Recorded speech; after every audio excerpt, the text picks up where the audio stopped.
Fala, querido! Esse é o nosso penúltimo episódio da série e nesse vídeo nós vamos abordar os conflitos internos e o surgimento dos grupos terroristas palestinos e também os assentamentos israelenses na Cisjordânia.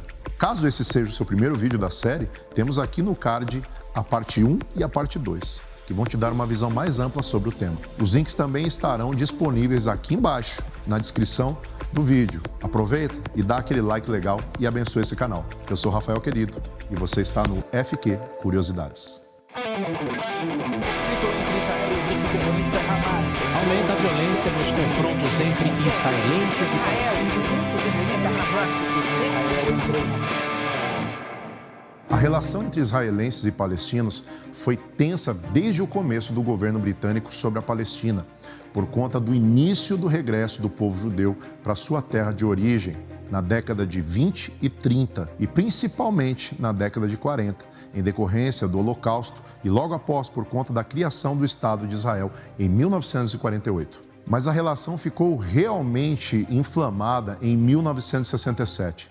Após a expansão do território de Israel, que saiu vitorioso ao fim da Guerra dos 6 Dias. Os israelenses começaram então a estabelecer os seus assentamentos, que eram as pequenas comunidades judaicas na região da Cisjordânia e também na parte oriental de Jerusalém.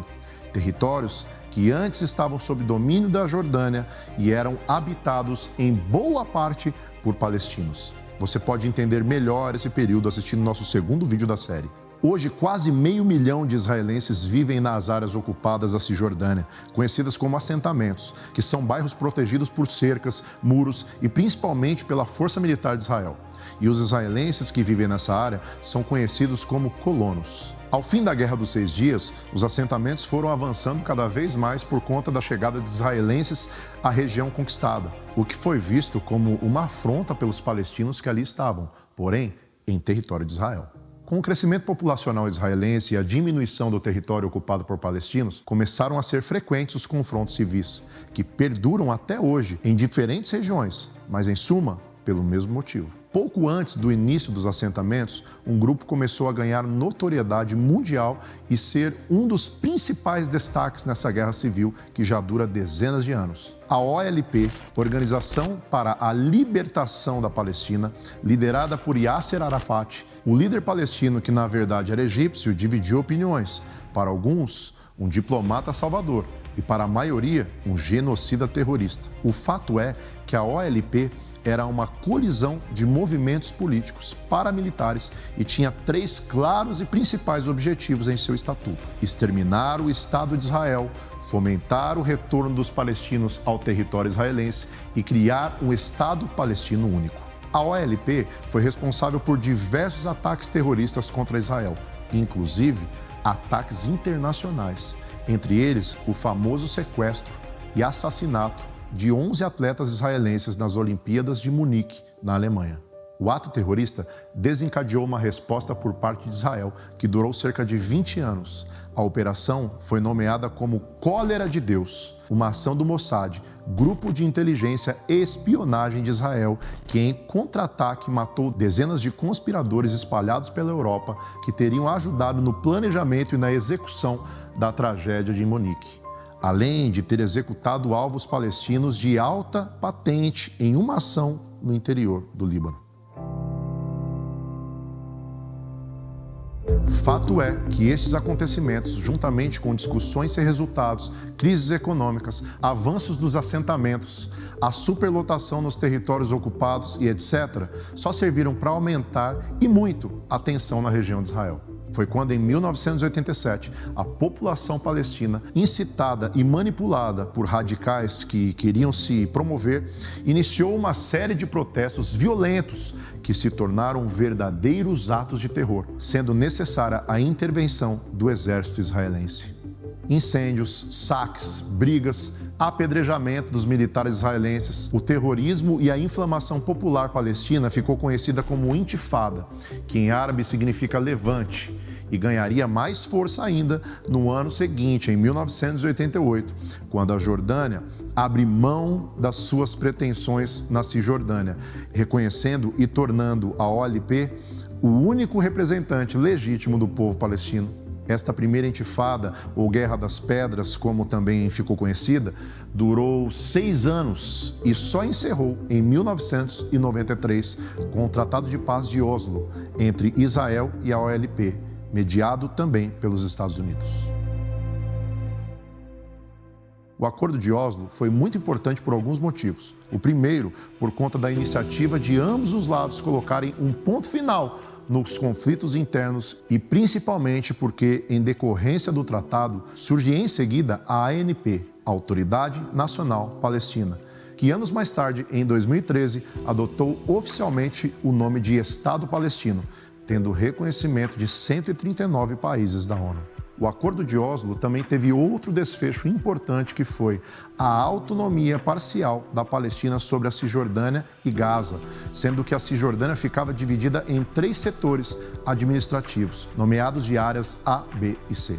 A área A ficou sob o controle da ANP, Controle Civil e Militar, e era terminantemente proibida a entrada de qualquer israelense. A área B ficou sob o controle militar de Israel e o controle civil palestino. Já a área C, que se refere à área dos assentamentos judeus, ficou sob total controle israelense. Tragicamente, a implementação das repartições das áreas falhou e, além disso, foi a causa do assassinato do primeiro-ministro de Israel, Yitzhak Rabin.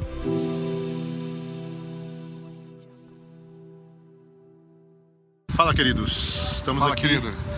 o pastor Dinho e eu, no túmulo de Yitzhak Rabin, que foi assassinado exatamente aqui, né, pastor Dinho?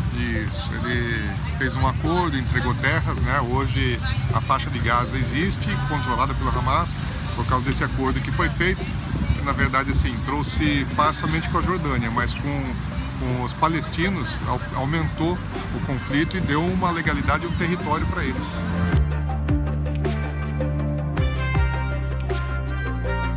E exatamente hoje, por uma coincidência, nós estamos no dia 4 de novembro, num Shabat. Exatamente. Foi o dia do assassinato dele. 4 de novembro, num Shabat. Assassinato de um dos homens que assinou um tratado de paz.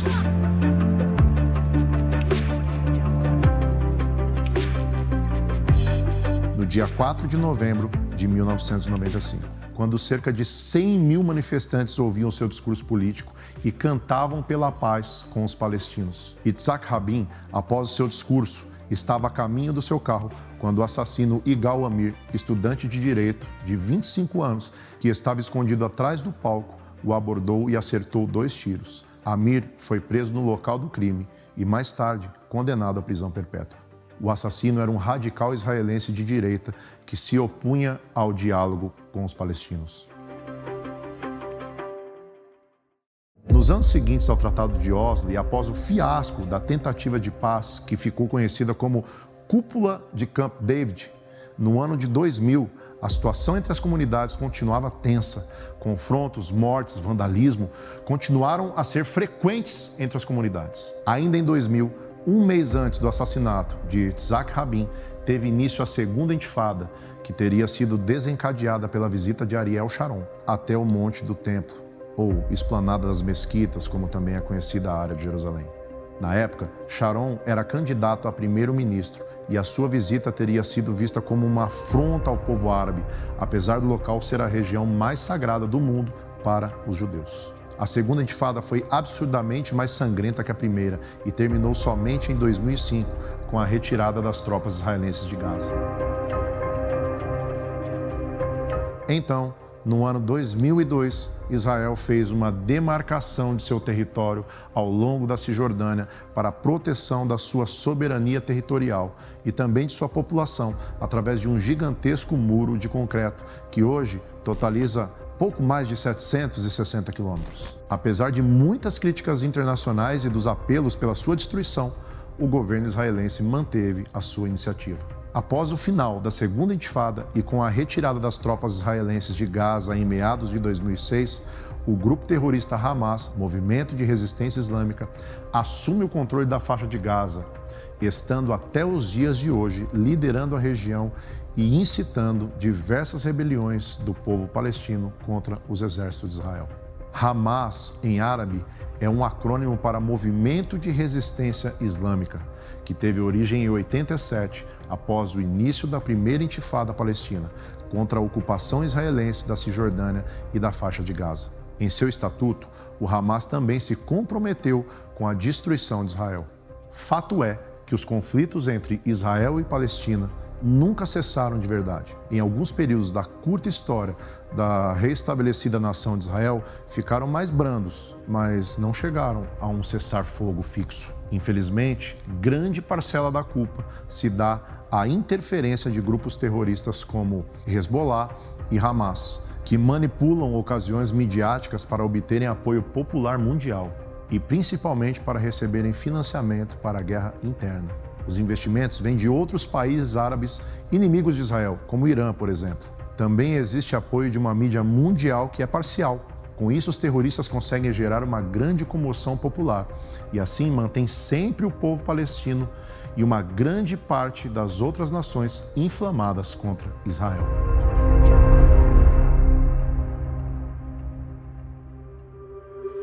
Porém, acima da guerra de interesses e acima de tudo, existem palestinos e israelenses que só querem viver em paz.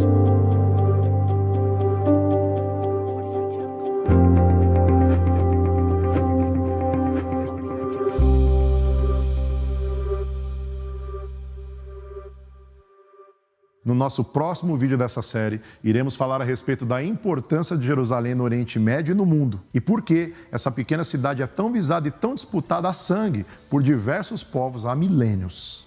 Ei, querido, para você não perder o próximo episódio, já aproveita e faz a sua inscrição, acione as notificações, aproveita e já deixa um comentário bem legal aí. Deus te abençoe. Falou, querido.